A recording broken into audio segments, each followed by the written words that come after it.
you are going to love this episode of Rooted in Retail. I did. It was a live panel discussion I did at our conference Evolve in April of 2024. My panelists were fire, and I don't know about you, but I just absolutely love panels when I go to conferences. I really love hearing different perspectives and stories. And in this panel, there was even some disagreements, like just different thoughts on things. It was a really diverse conversation. We talked about things like what is the biggest challenge independent retailers are having right now and how can they overcome them? Very timely information. The panelists shared a success story of a client that they work with on how retailers are really seeing success and how they got there, which is super inspiring. We talked about how there's so much noise online. How can a retailer stand out? Really good tips in that section. And then also, the digital landscape is constantly evolving. And so I asked my panelists, how can the retailer prioritize? Where should they be spending their money or their time, and what technologies should they be using? And then also, we did this really great exercise at the beginning of Evolve called U 2.0. And I have all the attendees close their eyes. We play some music. And I say, it's a year from now. You're walking in to Evolve. You're so excited to be here. You cannot wait to share all the things that have happened. What things did you accomplish and what did you do? What did you achieve? How do you feel? What are you excited for now? And then really kind of embody that U 2.0. And then what I recommend is that they write a letter from their future self and read it every single day. And I got that exercise from my mentor, Jen Gottlieb, who also spoke at Evolve. And it was really powerful for me. It really changed me on how I show up daily.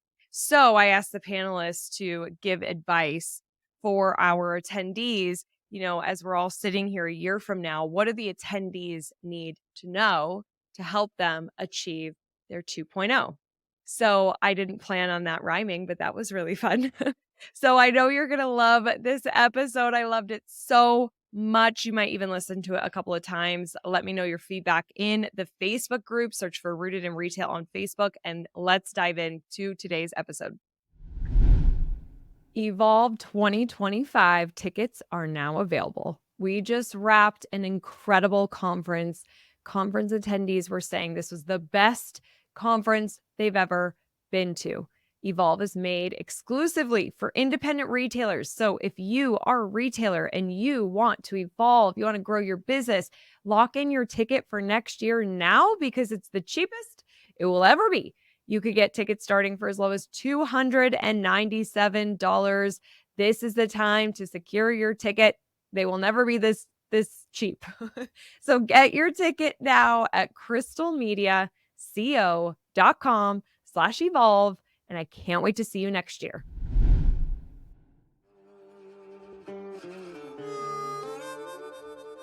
Welcome to Rooted in Retail. I'm your host, Crystal Vilkaitis. Here we have engaging and informative conversations with successful indie retailers and industry experts. Together, we learn, connect, and grow. All right, here's today's episode.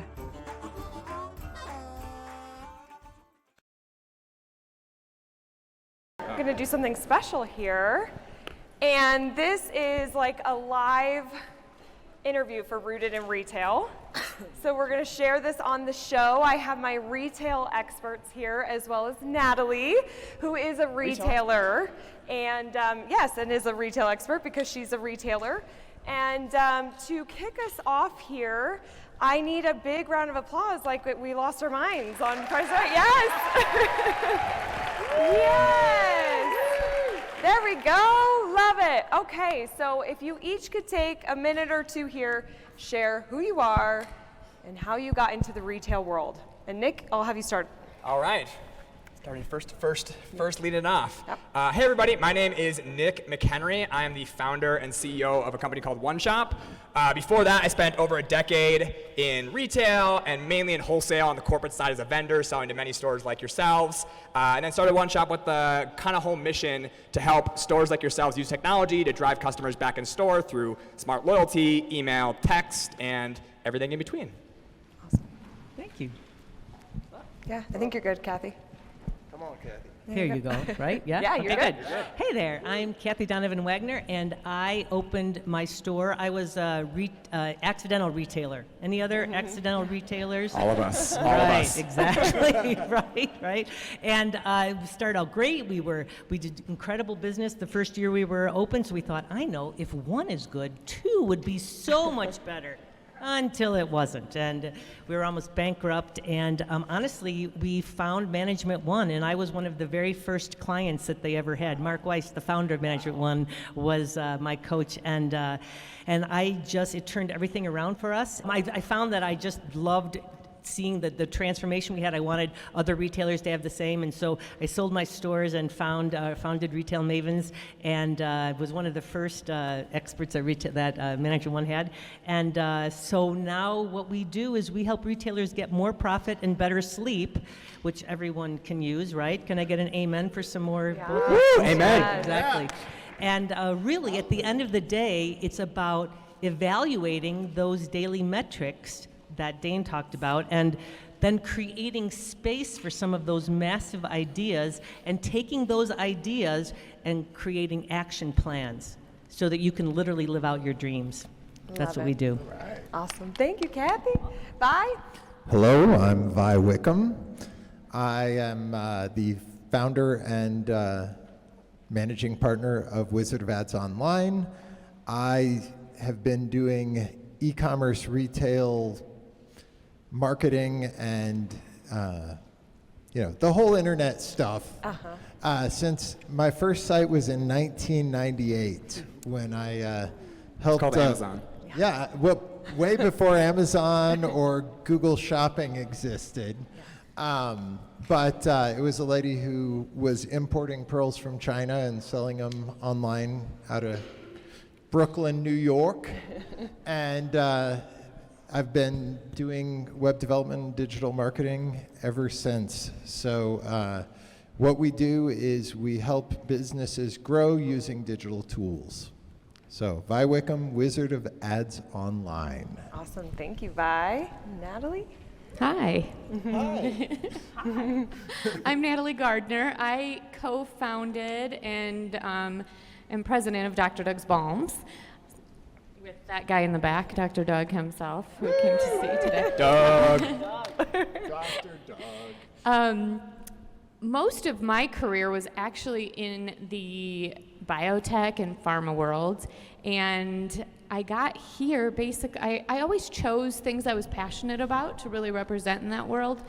But when Doug first started making these products for himself to keep away blisters and chafing during endurance races, and then I started using them, my sister, who's a dermatologist, started using them, saw them just doing amazing things for people's skin with 7 organic ingredients. It was really a no-brainer. It was time to move on and be able to help people in a different way, and these products have made such a difference. So that's really how I got to where I am. I love it. Awesome. Such a good panel we have here today. We can give it up for the panel. Yes, yes, yes. And I didn't say who I am or Crystal Media is yet, so I'll take a minute. My name is Crystal Vilkaitis. I started a company called Crystal Media in 2012. I was working for a startup technology company called Snap Retail, and my job was to teach social media to retailers. And I left that job in 2012 and started Crystal Media and kept teaching social media to retailers because they needed that help and support. And now today I have the best team, as you know, and we do Facebook and Instagram ads management, listings, insider membership. We teach, we speak, and we just help you grow your business using these tools. So Yes, you do. Yes, we do. So I want to kick things off here and talk about what we're seeing the biggest challenge for independent retailers right now. And I know we could pick a lot of different things, but I want to know, what is the biggest challenge and what advice do you have to help them overcome it? And I'm going to start with you, Kathy. Sure. The biggest challenge, actually, I just spoke to someone in the back. We were talking about how, she says, well, I'm pretty sure, I think, and I was like, feelings are fiction. And they lie. Thank you very much, Dale, for adding that. Because really, data drives decisions. And that is it. So many people think they know what they're doing. The Chicken Little was sure the sky was really falling. Right. He was really sure of it, but he was wrong. The data wasn't there. And that for sure is the biggest challenge that they face.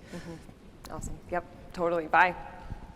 I'm going to say product differentiation or brand differentiation. So we live in a world where you can buy anything online and you can buy it at any number of places.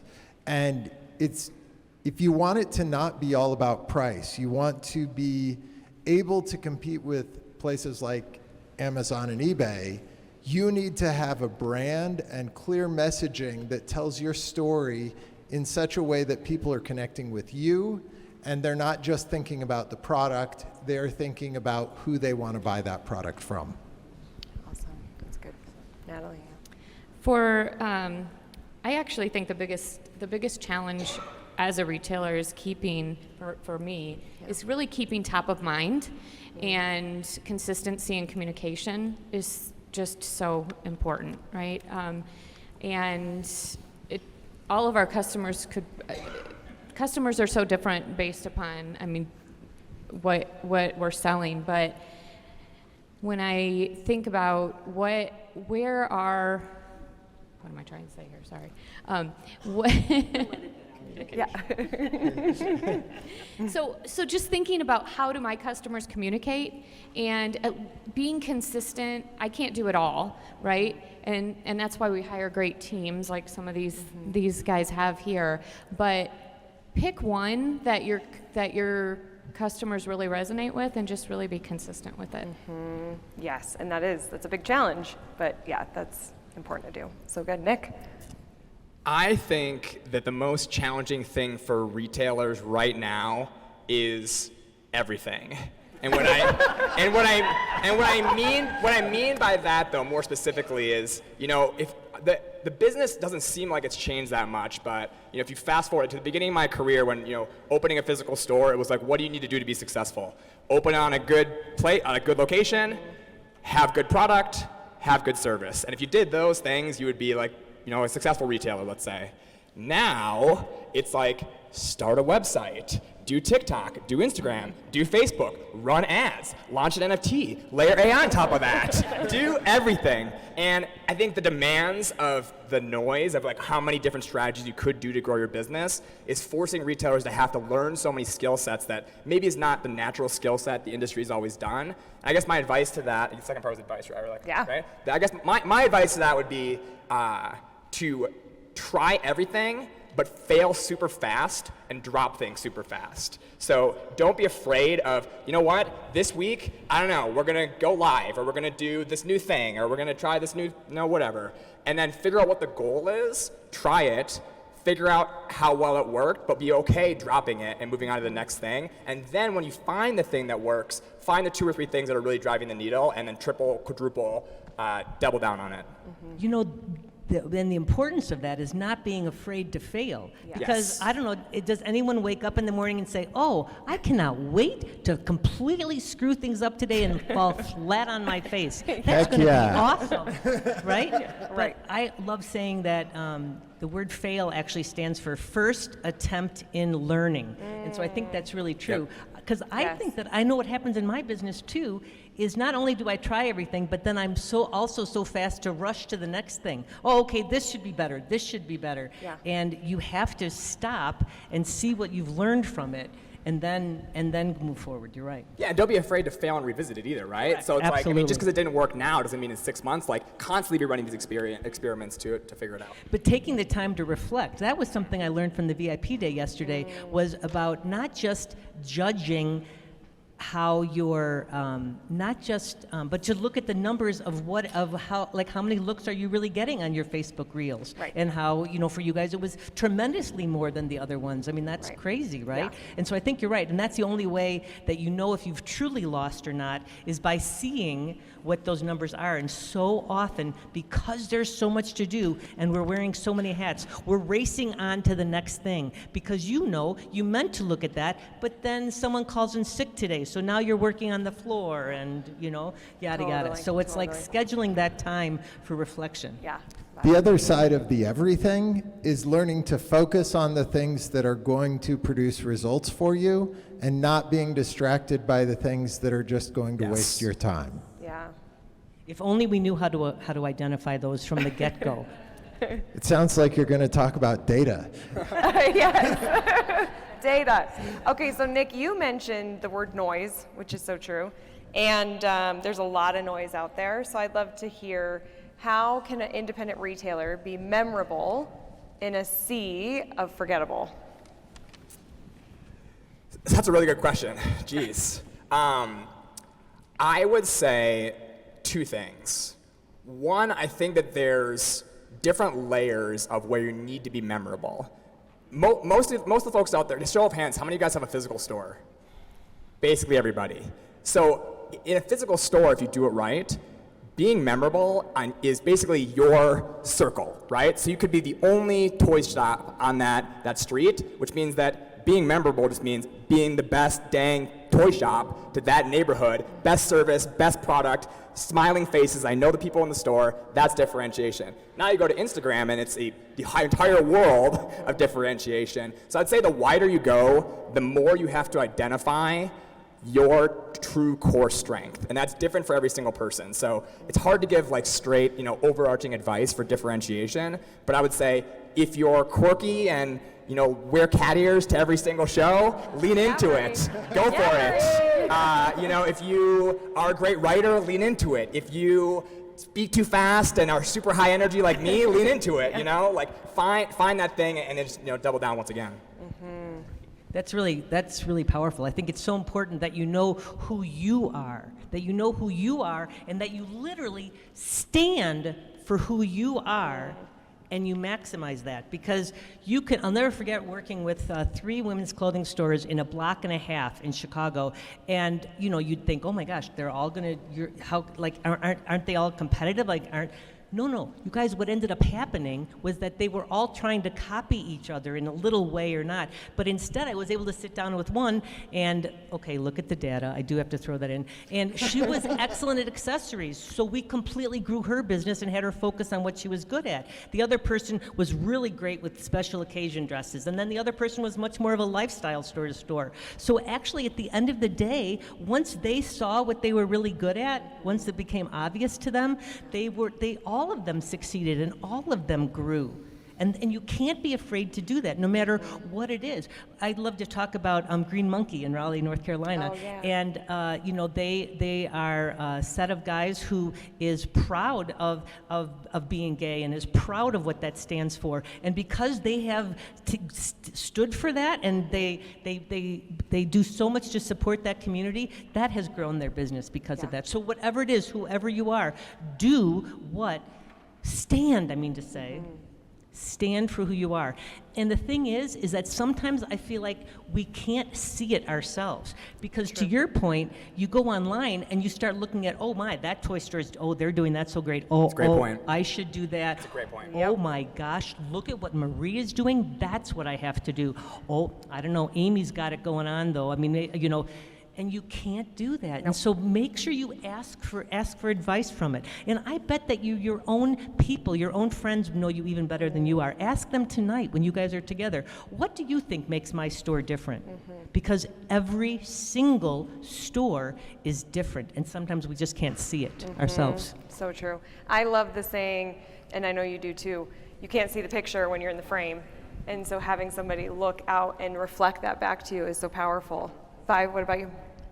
The other version of that, or another version, is you can't read the label from inside the bottle. Yep. So, echoing some of the things that have already been said, but you have to find the elements of your character, of who you are, that make you interesting, and turn up the volume on those things. Mm-hmm. Don't shy away from the things that make you different or weird or unique. Turn up the volume on those things and lean into them, because that's what people will remember you for. Yep. And then you have to carry that through all of your messaging. So when you do things online, whether you're on Google or social media or on your website, all of those things should be consistent messaging. They should be consistent personality, and they should let yourself shine through. Let that personality shine through. If you want to run radio ads, let that personality shine through, because that's what people will remember you for, and that's what people will bond with. That's what will set you apart. Yeah, so good. Natalie? Be you, be genuine, embrace your embrace that, and be consistent.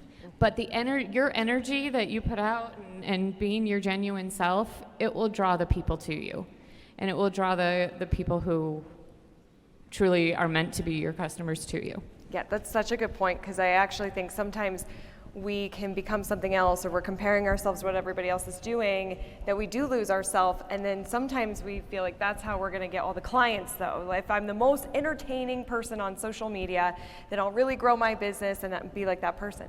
But what we really want to attract, once you are you, you'll attract the right kind of customer that will want to shop with you. And that's who we want to work with too, is those perfect, our PCGs, perfect customer groups. They're perfect because we love working with them. And so those people, but you don't find them until you are being you and really leveraging the unique abilities.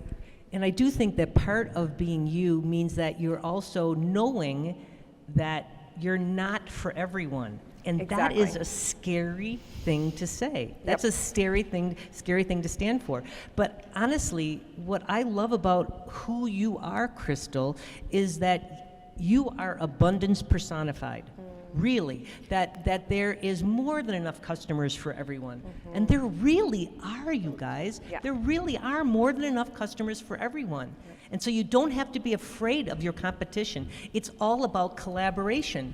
I was talking to Kathy Cruz about that today. She's like, it's just amazing. You know, she's the Savvy Shopkeeper. You guys check her out. She's amazing at what she does. And it's, you know, she would think, she said, I think it's fabulous that Crystal invited us all here, because it could be, I mean, you're a sponsor, you paid to be here. I was like, no, there is enough for everybody. Yep. Shockingly, there might be somebody who doesn't like me. Nah.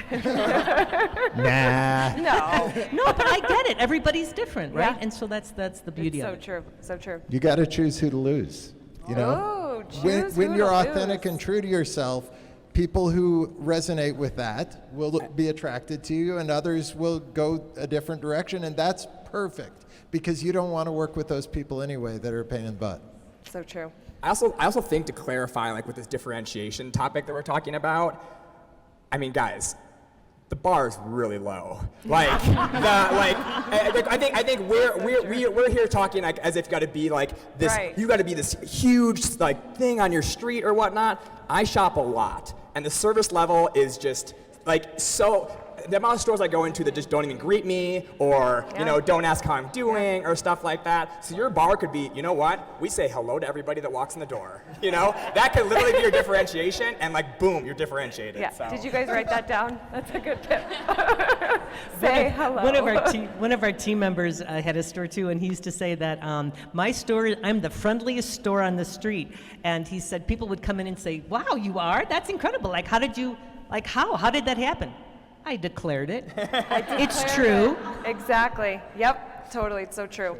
Okay, I love success stories, and I think we can learn a lot from successful retailers. So I'd love for each of you to share an example of a client you worked with, a retailer, what their goal was, how'd you help them achieve that. Natalie, you're obviously a retailer, so you'll share a success story for you of what's working for you, and I'll have you go first. So, email. Email is one example that I can give that is the most effective for our company. When we are consistent with email and actually have the time to get them out, the sales come. So that is one of that's really an example that I was thinking of. We just have implemented now more email sequences and newsletters, and it makes a huge difference. I mean, I can see it that day. You don't say. When it goes out. Yeah, the email platform over here. Yep, email. Yeah, Absolutely. a great one. And if I can give one more example, course, one of yeah. one of the retailers who sells Dr. Doug's in their store, she was one of the first. She's gotten really consistent with every Wednesday doing a video, and people watch for them. But she just does what's new, what's new in her store, kind of shows a few things. People can just comment back to her and say, hold that for me, I'll be in. But her energy, putting her energy and enthusiasm in it, but that's what she has found really has worked for her retail store, is just talking, regularly. They know every Wednesday she's gonna have a reel on there. I So love it. Awesome. She's committed, consistent. Vi? So one of the things that comes to my mind is I've got a fishing gear retailer who's been a client of mine since about 2005, and we recently redid their Google Ads campaigns and took them from 6 to 8 times return on their ad spend, which is pretty darn good. Yeah.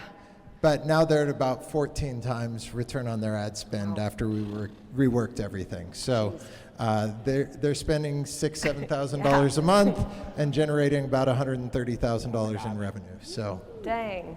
That is awesome. Now, and can you give us a little, what's one thing that you reworked with their ad campaign to make it more effective?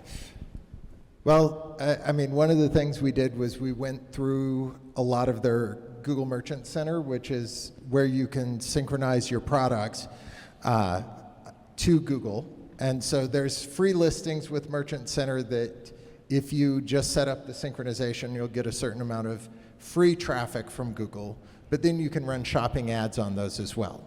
And so one of the things we did was we changed our bidding strategy to be a return on ad spend targeted bidding strategy. And to do that, you have to have all the integrations with Google for, the revenue to be reported back to Google on each purchase, which is, there's a lot of work that goes into making everything work right. But that was one of the big things we did, was a lot more money is going in that direction. Not the only thing, but I don't want to spend a half hour just telling you everything we did. There's so much. There's so much. Well, and Vi did do a really great 2-episode on Rooted in Retail, breaking down paid ads and organic. If you haven't listened to those episodes, I would, because they were filled with so many things that you can be doing. And then also it makes me think who, not how. Hire help, find an expert, especially when we're dealing with ad dollars and things like that.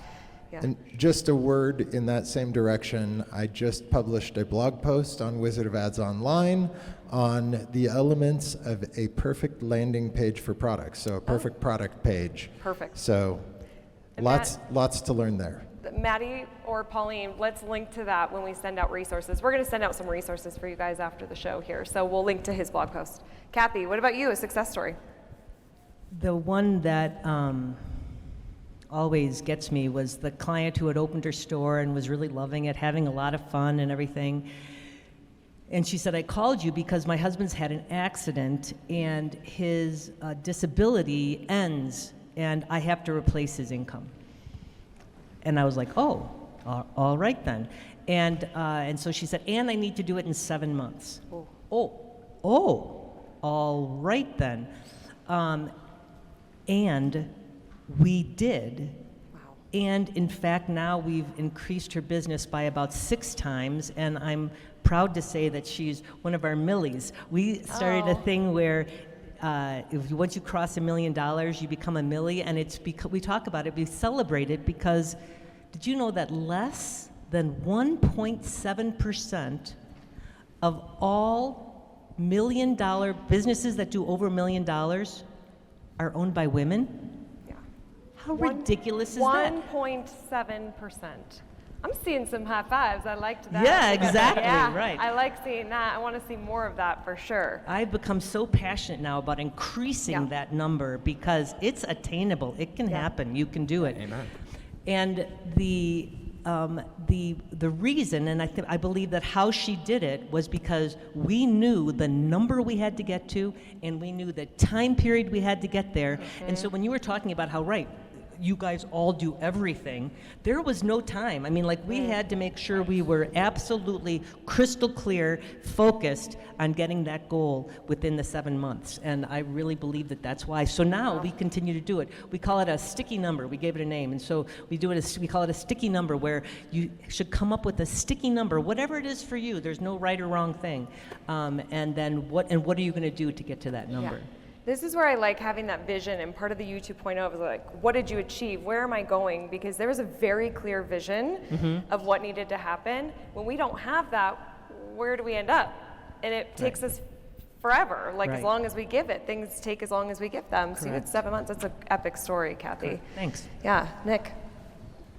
Yeah, when I think of success stories, I tend to actually think a little bit less of like the people that made the most revenue or the most like breakthrough high number. I think more of, you know, who had like an actual business breakthrough. It could be emotional, it could be something else. So, you know, one story that's always stuck in my mind is we had a customer a little over a year ago who put their store manager in charge of their marketing, their email list, their text, all that stuff. And they were nearby to me, so I was able to like work with them a little bit in person, and this store manager was terrified of sending out this messaging. They were just everything in the book. I don't want to bother my customers. They already get a lot of emails from us. I just feel like they're interrupting them. They're so busy. Our customers in this area, my favorite one, they don't like emails from us. Like they don't want to get that from us. So I went in the store, I was like, let's work on it. Let's do the easiest email ever. This is the easiest email you possibly could do. We're gonna write a plain text email, so there's no design to it whatsoever, and it's gonna be, hey, Sue, or hey, first name.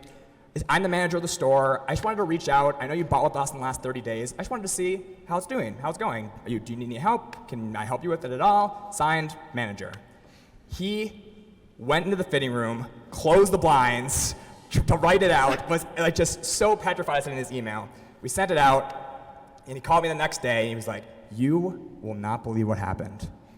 5 customers came in today mentioning this email. That was our entire day. They just said they were so blown away by the support I was giving them that they came in. That was our entire sales day at an 85% open rate of this email. Wow. And that was just something that just, if I could have that every day, I would just live forever. That just would motivate me forever. Yeah, that's huge. How many of you think that your customers in your area don't like email? Yeah, we hear it. We hear it. Yeah, you got to be sending. You got to be sending. Those are all such good examples and tips in there too. Are you posting to stories every single day? You should be. In fact, Instagram announced that they want businesses to be posting twice in the morning, twice in the afternoon, and twice in the evening to get that engagement and show up to the people that follow them. Now, before you freak out and you gasp and you say, what the heck, Crystal, are you serious? I don't want to post that often. It does not have to be that hard. And I will tell you that stories is a place where you can really connect with your audience and make sales and drive them into the store. So you have to know how to leverage stories. And I have great news. At Crystal Media, the last week of June, we are doing the 5-day Facebook and Instagram story challenge. This is led by Steph Bichard, our digital strategist at Crystal Media. This is a live training. You'll get the replays as well. And you can go for 5 straight days to understand everything you need to know to effectively use stories. There's so much to stories. You may or may not know that. There is so much to stories as far as what stickers you're using and filters and effects and what the strategy is and how you're measuring and tracking. And Steph's going to cover it all. This training is only $29. You can secure your seat at crystalmediaco.com/story. That's crystalmediaco.com/story. And you get this training for just $29. Don't miss it. It's going to be epic. I'll see you there. Now, the digital landscape is evolving incredibly fast with new technologies and consumer behaviors emerging rapidly. How should small retailers prioritize their investments in technology and marketing to stay ahead of the curve and ensure their business evolves with the times? Nick, I'll have you start. I would do, this is a little bit of a cop-out of an answer, but I'm going to go back to kind of what I had said earlier. I would do a blended approach. And everyone's different depending on how much, your team size is, how many people can navigate it. everything new I would do immediately. Like if there's a new platform tomorrow, if Elon's talking about bringing Vine back, if that happens, you guys are all doing 100 Vines tomorrow. Like whatever the newest thing is, you should just jump on it, even if it's like Threads and like Threads, passed away. I would just do the thing right away. Once again, back to my prior point, see what the results are. But I would focus, I think we're all here to make sales, we're all here to make revenue. There really are only two real options when it comes to like digital, which is drive sales or drive awareness. If it's not doing one of those two things, then it shouldn't belong in the mix at all. And usually you don't do both those things. Like, yes, driving awareness, then drive sales, like of course you have a wraparound, but when it comes to the content or the channel itself, it's like, am I just trying to get awareness of my brand, or am I trying to convert sales? So, and then figuring out what balance I need of that. So like, we're obviously biased, we're an email platform, that's always like usually the highest converting channel when it comes to driving sales, versus like TikTok has the best organic reach, even today, even though it's going away potentially, still has the highest organic reach. So like that would be probably the channel I would maybe think about with organic or with expansion. So Threads is dead? It's not tangible, yeah. All right, technically it's still alive. It's there. Yeah, it's all there. right, I didn't know if you heard something today. Slow down. It's not dead. It's dead. I would take I don't disagree with you, I don't. But the thing that I worry about is that it's actually, the fact is that it's a blended approach also, because it's about making sure that your foundations are set. Like you have to make sure that you have to make sure that your numbers are set, that you know your numbers and that you're good with them. And so I don't know, how else can you use technology to do that? Yep. You don't have to count your inventory. You can go to talk to Hatch back there, a brand new technology, and they can make sure that the inventory number that you have in your point of sale matches what is on your floor. Would anyone be interested in that? Does anyone think that there is a difference between those two numbers, right? And so I would just challenge you to look at some foundational things like that to make sure that foundation is set so that you can then just blow up everything else. So check about your numbers. See what can you do with that. Check about your team. How about managing your team? Like, you have to meet with your team regularly. And we hear from all the time from people how difficult it is to get everyone together. Does everyone struggle with that?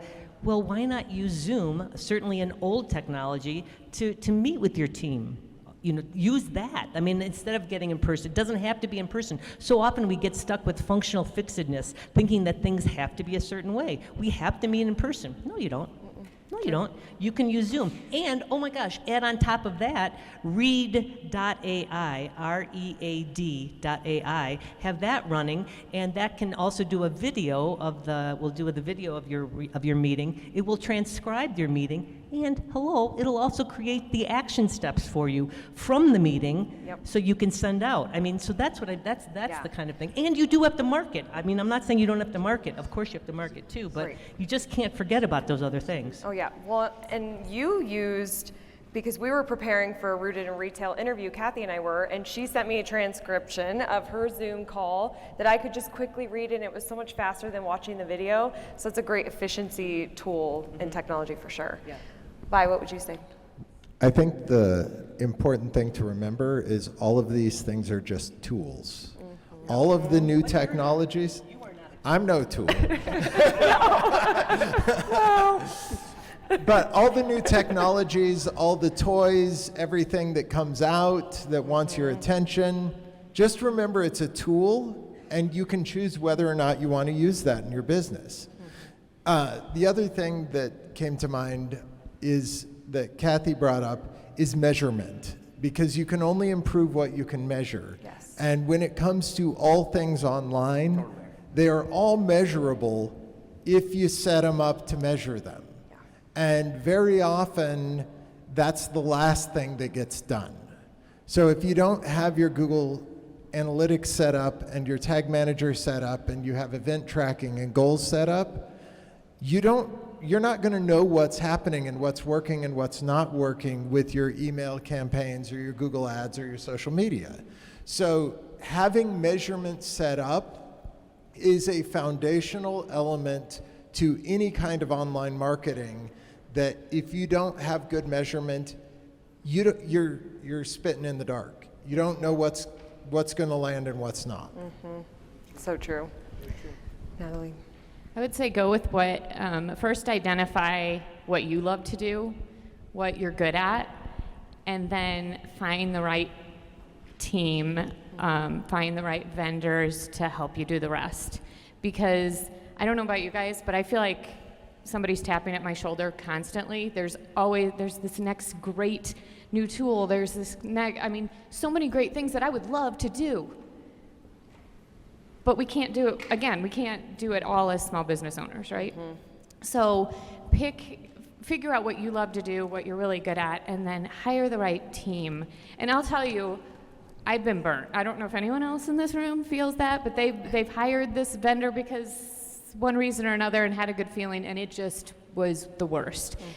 It makes me feel sick to my stomach about some of the money that I spent on these things.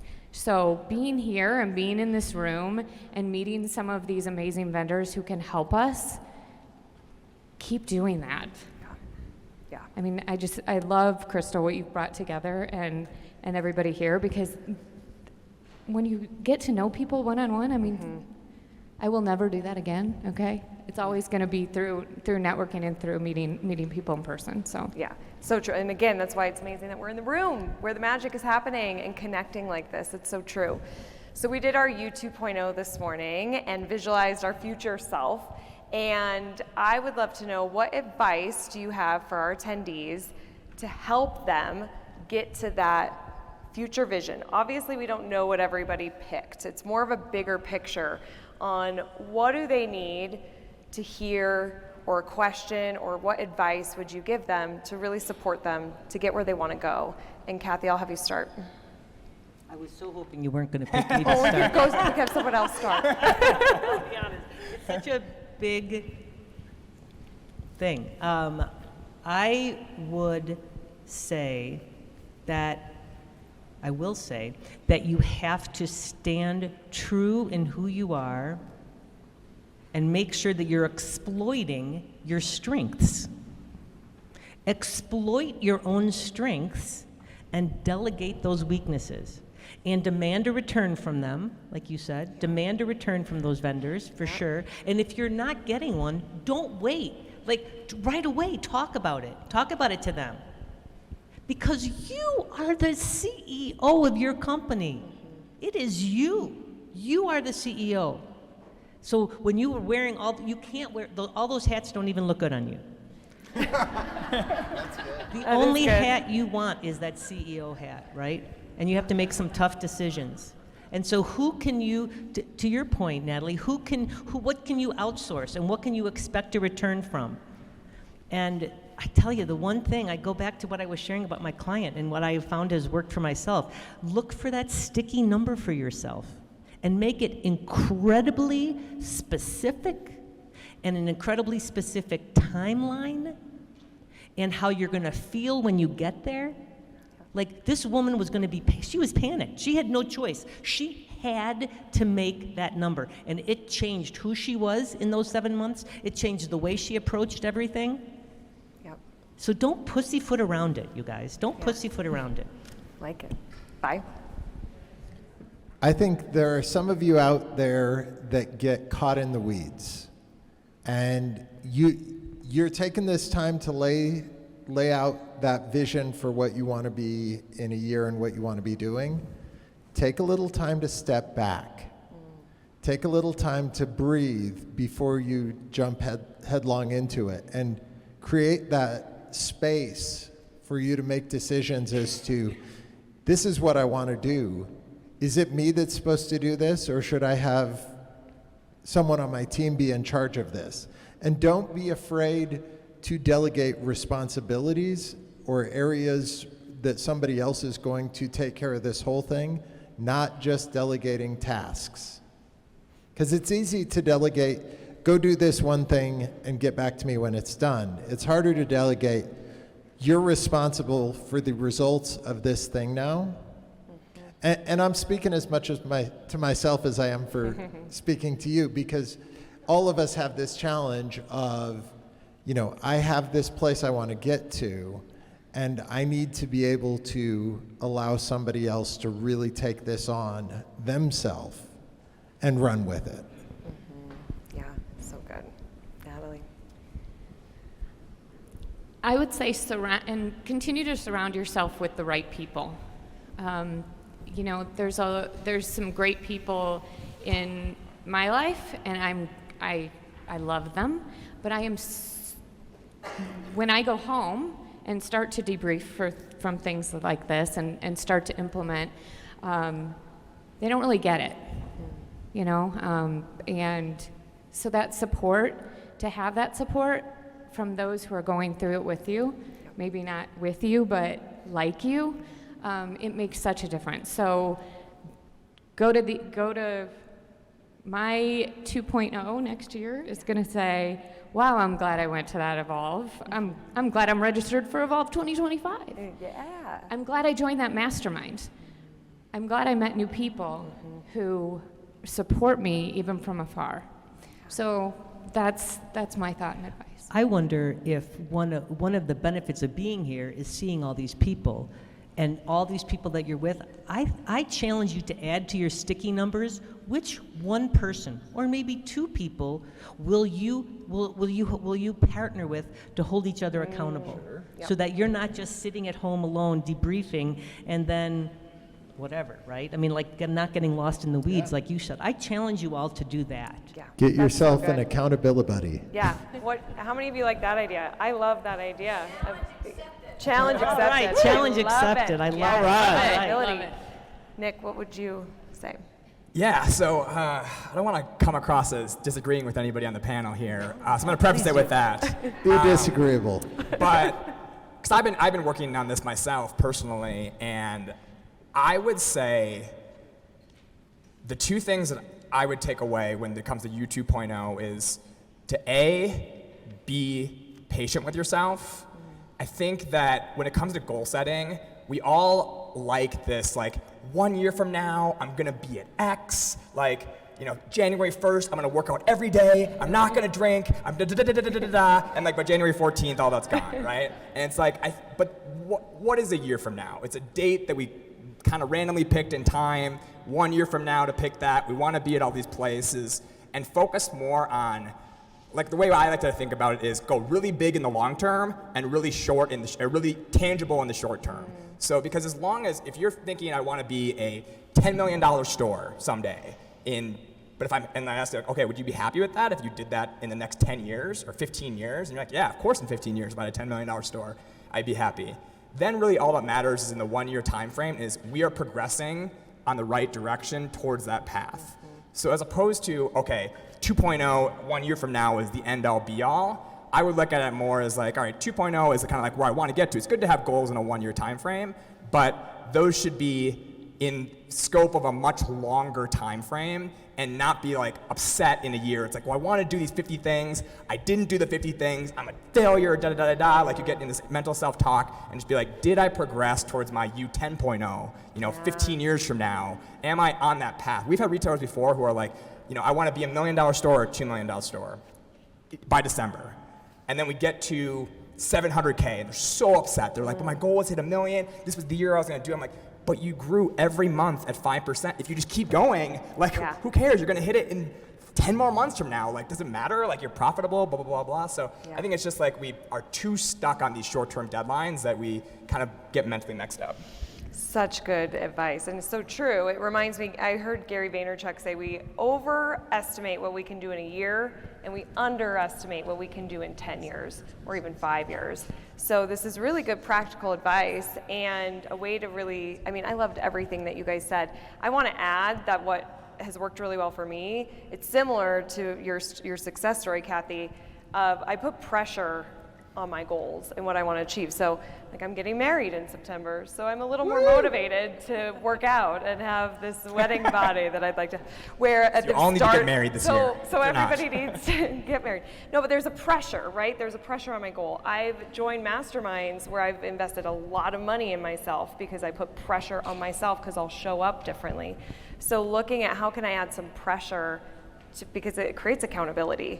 And that's what's really hard. This is where the accountability partner is so good because you need something to help keep you accountable. to those dreams and that vision and those goals. We have a couple minutes left here. I'd like to ask, we're not going to do the resilience round. Almost all of you have been on the show and have gone through this, except for you, Natalie. We got to get you on. But none of you have answered this question because it's a new question to the resilience round. So for those of you who don't listen to Rooted, at the end, I ask every guest 6 questions, and it's rapid fire. And so I want to know, if you had to start your business all over again, what's one thing you would do differently? And we'll start with you, Vi. Jeez, I've done this. The last time I restarted my business, I left my business with 10 employees, and I decided that I didn't want any employees for a while. So, I just needed a break. I needed a break from being responsible for other people's lives. And then at some point I was like, I think I'm ready to grow again. Yeah. And sometimes when you start over, you need a breath of fresh air, you need to take a break. And I'm not there right now, but if I was starting over, I would probably take a few months and just look at the lay of the land, see what's out there, see what I really want to do. Where do I want to focus my energy today? Yeah, awesome. Natalie? I would, if we were starting over, I would first of all make sure I have a great team to back me up. But in doing that, make sure I'm not creating a 24/7 job for myself, but creating a business and building a business.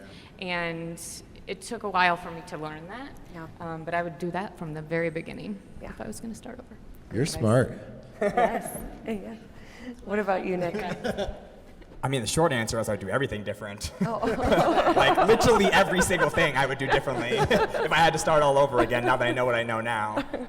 But from a single tangible thing, I would focus, kind of what I just said in the last answer is, I would focus on one step in front of the other, as opposed to thinking like, oh my gosh, we could do all of these things. We can do this and this and this and this. And there's 50 things we can do. All right, we're gonna hire people. We're gonna have all these things kind of in parallel. I'd be like, all right, what is the thing that we can do this week that's gonna push the business to the next step? Yeah. And then what's this thing we're gonna do next week and the week after, as opposed to just trying to do everything all at once, hoping it'll get to the same place, as opposed to just one foot in front of the other over a long period of time. So good. Kathy? I would focus on fun, not fear. Some of you might know that my husband and I are the proud parents of America's Most Fun Family. True story, we won a nationwide contest that was run by Money Magazine and the game Cranium. And so we had our own PR agency. It was so much fun. And yet... Kathy's throwing the after party. Absolutely. Party with Kathy. Yeah, exactly. And I can see how this was such a download just right now from God for me, because I can see how, I walk in fear too much. I focus on the fear. I'm afraid to stand out. Anybody else feel that way? Like, if you're really honest with yourself, you're afraid to take the big risk. I listened to what Girl Tribe did, oh my gosh. Yeah. But when you focus on the fun and exploiting your own strengths, Yeah. you can get there, and you'll get there faster, Yeah. and you'll have more fun Yeah. if So you just true. keep throwing that fear away. True. So true. Well said. And I have never answered the resilience round questions, which that'll be an episode someday, but I will answer this one since we're at Evolve, because I think about this every time I ask my guests. And I would trust myself more. I would seek out advice from the experts and the mentors and the friends and what is the competition doing, and I didn't listen to me and what my internal knowing. And what I learned is that I know a lot. I know, and You're I'm gonna smart. know what's right for me. I'll know what's right for me. And everybody's gonna have their opinions, and they have great ideas and mean well, of course, but I didn't trust myself as much. And so that would be mine if I had to start all over. You guys, let's give it up like crazy for this panel. Thanks, guys. And stay here.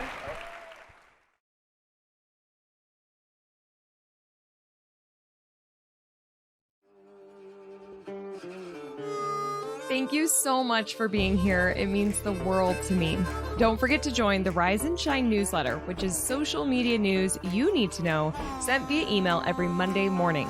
Go to crystalmediaco.com/rise to join. And don't miss the newest episode of Rooted in Retail, which drops every Sunday morning.